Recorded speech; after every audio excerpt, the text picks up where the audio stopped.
There's a generation that remembers dialing rotary phones and standing in line for the first iPhone, and psychologists still don't quite know what to call them. If you were born between 1976 and 1985, you grew up in the space between worlds. Too late to be fully Gen X, too early to be truly millennial. You don't quite fit in either box. Researchers eventually gave this in-between group a name, Xennial, a microgeneration shaped by one of the most dramatic transitions in modern history. You spent your childhood in an analog world. Boredom wasn't a crisis, it was normal. If you missed your favorite TV show, it was gone forever. You memorized phone numbers because you had to. And then, almost overnight, the world went digital. Not slowly. Not gently, suddenly. In your teens, plans meant showing up and hoping your friends were there. No texting. Where are you? No live location. Just trust.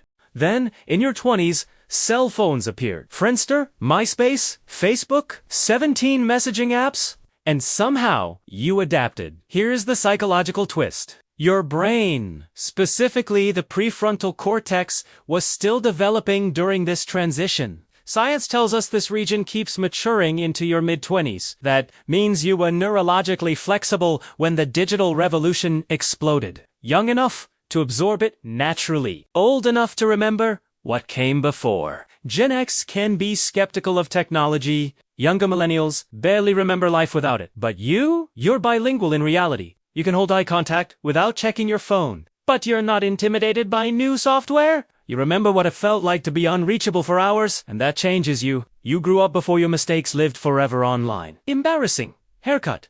Gone. Bad breakup. A memory. Wild party a story? Your memories were allowed to evolve. To soften. To fade. But here's where it gets heavy. You entered adulthood during the 2008 financial crisis. Right when you were supposed to build stability, the ground collapsed. Research shows economic trauma during your 20s doesn't just disappear. It rewires how you think about money, risk, and security. So you became adaptable, but also cautious. Resilient, yet quietly anxious. You carry a paradox, independent, but cooperative. Digital, but nostalgic. Skeptical, yet hopeful. You don't fully belong to either side. And that's not a weakness. That's your defining feature. You remember what we lost? Patience, presence, true silence. And you also see what we gained. Connection, access, possibility. Xennials aren't special because they're superior. They're valuable because they survived transition. They learned something the rest of the world is still struggling with. How to adapt without losing themselves? If this felt like your story, hit subscribe and like the video. There's more depth waiting in the next one.